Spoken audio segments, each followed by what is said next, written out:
Kia ora and welcome to another video in our series on the ISA for LCE, the auditing standard for less complex entities.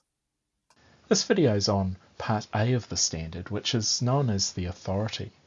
Auditors use this section to determine whether or not to use the ISA for LCE. Today we'll look at why Part A is included in the standard, the areas that the auditor considers when determining whether or not to use the standard, and applying Part A in the audits of group financial statements. So why is Part A included in the standard? Well, it's important to note that the standard has been designed to suit the nature and circumstances of an audit of a less complex entity. It simply does not have the requirements for an audit of a more complex entity. Therefore, Part A sets out the guardrails for use of the standard, enabling consistent application. The XRB permits the application of the standard in specific circumstances. The auditor may only use the standard if they determine that the audit engagement can be undertaken using the ISA for LCE in accordance with Part A of the standard. In determining whether the standard is appropriate to use mainly occurs at the acceptance or continuance stage of the audit. But the auditor is also required to evaluate whether the ISA for LCE continues to be appropriate after undertaking the risk identification and assessment procedures. And finally, the auditor may also evaluate whether the use of the ISA for LCE is appropriate when they come to conclude the audit.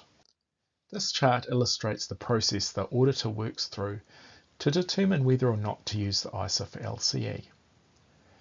Firstly, the auditor considers whether there are any specific prohibitions that prohibit the auditor from using the standard, such as the entity being a listed entity or a FMC reporting entity with higher levels of public accountability. If that's the case, the auditor simply cannot use the standard. Secondly, firms are responsible for establishing policies or procedures in relation to the permitted use of the standard. So the auditor will consider, can they use the standard in accordance with the firm's policies and procedures? And thirdly, the auditor does an engagement level evaluation and considers the qualitative characteristics of the entity and whether that aligns with the qualitative characteristics of a less complex entity. Now let's have a closer look at those qualitative characteristics.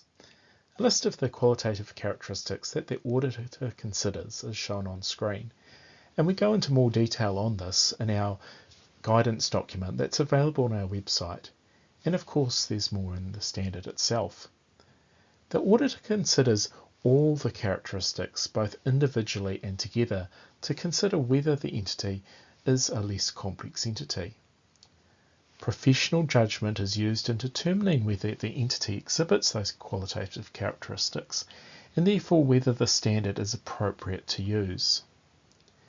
If there's any uncertainty about whether the entity meets the qualitative characteristics of a less complex entity, then the use of the standard is not appropriate to use, and the auditor should use the full ISAs instead.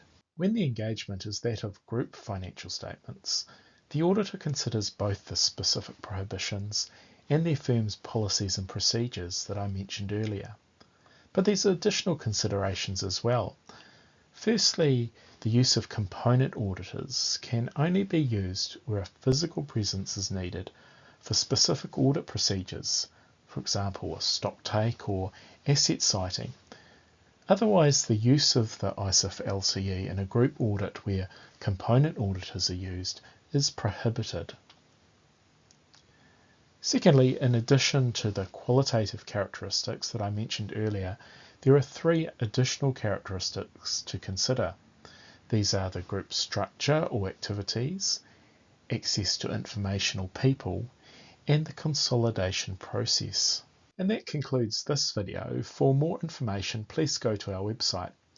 Our guidance on determining when to use the ISA for LCE using those qualitative characteristics and in respect of group audits is available from our website.